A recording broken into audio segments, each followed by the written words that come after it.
ahora, chiquitos, vamos con tu sesión favorita, Hablando con una estrella, la que te enseña y la que te educa. Hoy me acompaña Daniela de la Cruz Gómez, Bielcas y las chicas. Vamos a dejarla con Daniela.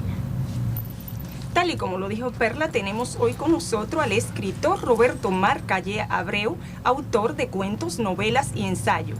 Este autor ha escrito cerca de 20 libros y es considerado como uno de los más importantes de la República Dominicana. Roberto Marcalle Abreu ha ganado numerosos premios literarios, entre ellos el Premio Nacional de Novelas en 2 ocasiones, y también ha sido jurado de varios concursos.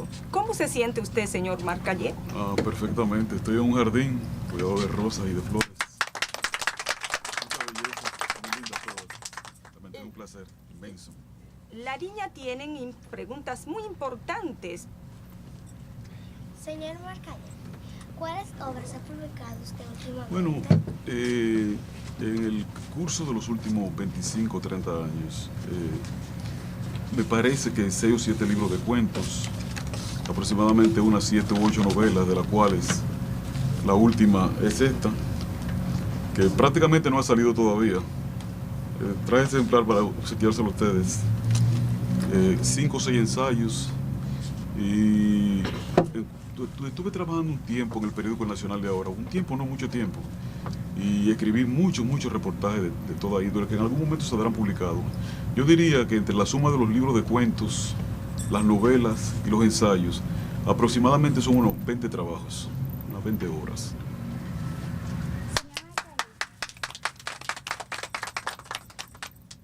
Señor Marcalle, hablemos un poco de su historia. ¿Cómo usted comenzó a escribir y cómo pasó?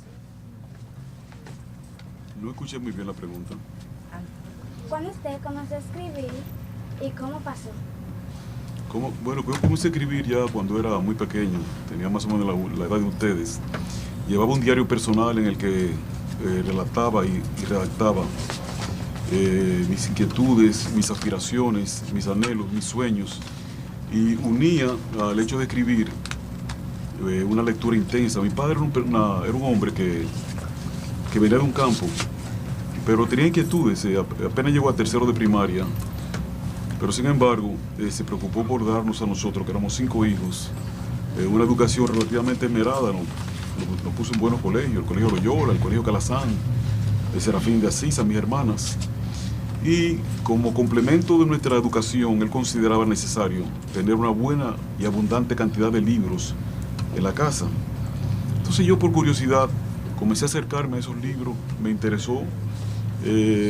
Un día me correspondió tener en mis manos una de las novelas de Julio Verne, después otra novela de de Alejandro Dumas, de Víctor Hugo, y a medida que comencé a compenetrarme con ese mundo de las letras, en esa misma medida también sentí inquietudes tremendas, profundas, por redactar, por escribir, y las consecuencias son, después de tantos años, esos libros que acabo de mencionarles.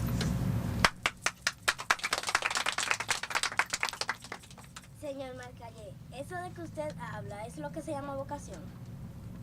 Bueno, vocación sí, porque yo me he dado cuenta, uno se puede percatar, uno puede enterarse, o darse por entendido, de que todas las personas, cuando comienzan a dar manifestaciones ya de conciencia, de manifestar sus inquietudes, sus deseos, sus aspiraciones, siempre tienen una tendencia. Hay niños que desde pequeños se les ve que les gustaría ser dirigentes políticos importantes del país.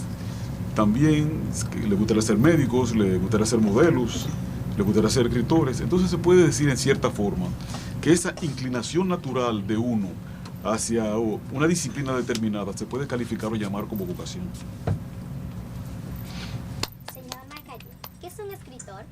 ¿Qué es un escritor? Una persona que utiliza el lenguaje escrito para relatar aventuras, para comunicar sus impresiones, para llevarle al mundo un mensaje, para llevarle al mundo su forma de ver y de sentir las cosas, o cómo él entiende las cosas. En el caso específico, por ejemplo, de un escritor de literatura, es una persona que trata de, a través del cuento, a través de la novela, a través de la poesía, a través del drama, del teatro, de llevar una manifestación, una escena, una suma de escenas acerca de lo que es el drama humano, acerca de lo que es el hecho mismo de vivir, el hecho mismo de existir, la existencia, en otras palabras. En otras palabras, el escritor es una persona que vive y siente y trata de comunicar sus impresiones, la forma suya de ver la vida a través de lo que escribe. Puede ser cuento, novela, drama, teatro. ¿Cuáles son las cualidades que se debe tener para ser un escritor? Yo creo que la principal cualidad que se debe tener es la sensibilidad. Sensibilidad en el sentido de que uno ve las cosas que transcurren o pasan frente a uno. Por ejemplo, yo tengo un pequeño negocio en un sitio de la ciudad. Y a veces me paro a mirar las personas que transcurren a través, por la acera. Personas normales, personas que vienen de su trabajo, bellezas como ustedes, personas que tienen problemas de salud, que pasan en un caminar un poco difícil. Y cada una de esas personas tiene una historia. Entonces yo diría que el elemento esencial que constituye la condición de escritor es sensibilizarse, sentir lo que esa persona que transcurre, que camina, que se desenvuelve frente a uno, lo que esa persona, lo que esa persona es como ser humano, lo que esa persona siente como ser humano, los pensamientos de esa persona, las ideas de esa persona, su vida, sus alegrías, su sufrimiento, y tratar posteriormente de llevar al lenguaje escrito esa sensación que le provocó a uno esa persona. Mucha gente ve esas cosas, los ve y lo olvida. El escritor no lo olvida.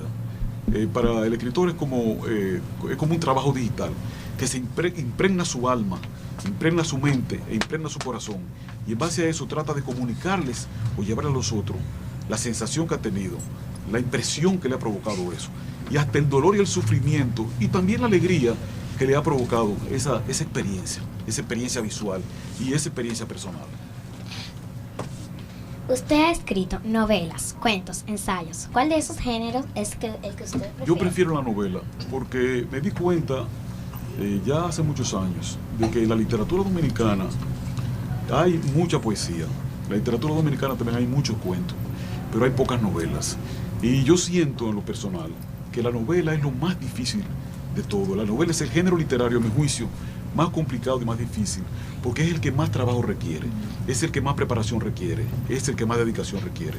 Por ejemplo, en una novela, uno tiene que como que crear personajes con sus hábitos, con una forma de hablar, con una forma de comunicarse. Uno tiene que crear personas que tengan un aspecto determinado.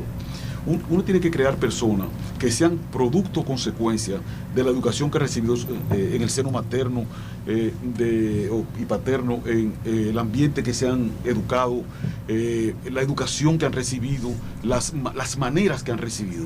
Entonces, esas personas están en un determinado ambiente y ahí interactúan con otros seres humanos.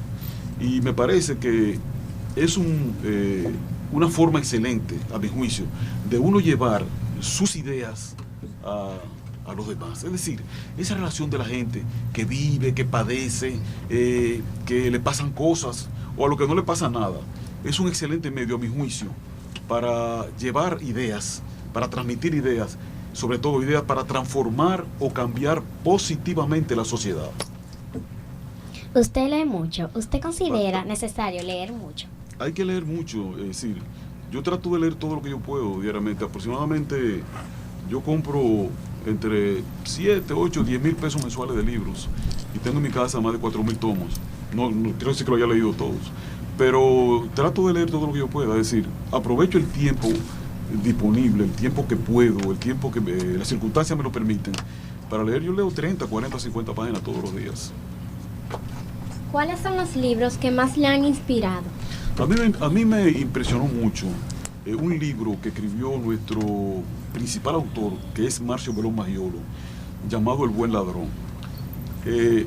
Es un remedio, por así decirlo, de uno de los evangelios, en el que nuestro Señor Jesucristo conversa con uno de los ladrones, de las personas que lo crucificaron uno a su izquierda y uno a su derecha. Se comunica con él, es decir, ese libro, llamado El Buen Ladrón, sí, fue publicado por Marcio Melo Maggiolo en el año 1950 y tantos. Y me impresionó profundamente porque a través de la historia que él relata, la forma en que él ve ese aspecto, esa manifestación del Evangelio, era una forma de llevar a la sociedad ideas. Porque en esos entonces, cuando él publicó ese libro, en la República Dominicana existía una dictadura, la dictadura de Trujillo, y no se le permitía de manera pública a la gente hablar de ciertas cosas. Entonces, Marcio Melo Maggiolo utilizó ese diálogo bíblico y evangélico para decirle a la gente lo mal que se sentía, lo mal que se podía sentir una persona que no tenía libertad para comunicarse, que no tenía libertad para hablar, que no tenía libertad para ser por sí mismo, porque existía un gobierno que prácticamente limitaba en grado bastante feroz la posibilidad de que la gente se comunicara libremente y expresara libremente sus ideas. ¿Nos puede hablar un poco de su última novela? No verán mis ojos esta horrible ciudad. Es esta novela. En realidad viene siendo el segundo tomo de una trilogía. La novela está integrada por 3 tomos. La primera es Contrariedades y Tribulaciones en la mezquina existencia del señor Manfredo Pemberton. Es la historia de un señor que en nuestros tiempos se ve sometido a muchas amarguras y a mucho sufrimiento. Una persona ya muy entrada en edad, que tiene dificultades de salud, pero que vive confrontando o vive enfrentando los problemas de la vida diaria. Por ejemplo, de un día para otro el recibo de la luz le llega altísimo. De un día para otro él tiene un préstamo bancario del apartamento donde vive y quizá paga una cantidad de dinero y un día recibe una notificación diciéndole que por la devaluación de la moneda, porque el dinero vale menos, es necesario que él pague más mensualmente, pero él es una persona pensionada que no se puede dar el lujo de pagar más dinero. Entonces, cuando va a conversar con los responsables, siente que lo tratan de una manera poco decente, poco adecuada. Entonces él dice que cómo es posible que, siendo él la persona que es, un hombre que se ha pasado la vida entera trabajando, que es una persona seria, que es una persona que no ha hecho nada indebido, deba recibir de parte de la sociedad el trato que está recibiendo. Entonces, la novela comienza, el primer tomo, con una persona que se baja de un carro público a las 7, 8 de la noche, en un barrio por ahí por el Ensanche de la Fe, y todo está a oscuras. Sí, él dice, pero caramba, no tenemos luz. Y eso se presta a que cualquier persona pueda ser víctima de un acto de delincuencia, de gente desaprensiva. Entonces se ve una serie de personas que están paradas en una pared. No voy a entrar en detalle porque no debo, este caso específico no quiero hablarlo con ustedes que son muy niñas. Y siente que esas personas le producen un malestar, le producen un desasosiego, hacen que su espíritu se decaiga. Entonces sigue avanzando y debe dejar la acera, porque la acera ha sido tomada prácticamente la están utilizando como un vertedero de basura, y él debe lanzarse a la calle en esa oscuridad, porque la acera también está llena de basura, el trabajo de limpieza es inadecuado e incorrecto. Cuando llega a la esquina de su casa, mira el colmadón y ve un grupo de muchachos y de muchachas que están ahí, uno tomando cerveza, tomando refresco, jugando dominó, hablando muy alto. Es el único lugar en todos esos alrededores que tiene luz, pero al mismo tiempo tiene una planta eléctrica afuera que hace un ruido ensordecedor. Entonces, antes de llegar a su casa, el señor Pemberton siente el acoso, la tristeza profunda de vivir en un medio ambiente como el nuestro, donde en primer lugar se baja de un sitio, no tiene seguridad, está toda oscura, hay personas muy desaprensivas y extrañas cerca de él, que lo llaman y le dicen cosas. Tiene que abandonar la acera porque la acera está llena de basura, y ve a esos muchachos que él cree o considera que podrían tener un futuro distinto y mejor, pero todos ahí jugando, hablando, comentando cosas que tienen poco sentido, poca hondura, entreteniéndose, tomando alcohol y además de todo, lo más terrible, cuando él siente ese olor espantoso que llena la ciudad, la consecuencia de la basura que se está dañando, esa soledad inmensa del dominicano y esa pobreza, ese dolor, ese sufrimiento de saber que estamos enfrentando una situación difícil y complicada, pero contra la que apenas podemos luchar, no tenemos la fuerza suficiente. Entonces todo el libro se estructura en base a la necesidad de cambiar las cosas, pero cambiar las cosas en función de los deseos de la gente, de la organización de la gente, el anhelo de la gente, de que vivamos en un ambiente donde las situaciones sean positivamente mejores. ¿Te he respondido a la pregunta? Ok. Te he respondido. Hace poco usted fue jurado de un concurso literario en el que se produjeron muchos problemas. En dicho concurso, el del Premio Nacional de Novela, usted y otros jurados concedieron el premio a la novela Sombra de mi abuelo de Aida Trujillo. ¿Por qué se produjeron tantos problemas? Bueno, en primer lugar porque Aida Trujillo fue la primera nieta de Rafael Leonidas Trujillo Molina, que fue ese dictador de que yo le hablaba, que estuvo dirigiendo, fue el jefe de República Dominicana desde el año 1930 hasta el año 1961. Y durante su régimen se produjeron situaciones muy duras. Fue durante su régimen que se asesinó a las hermanas Mirabal.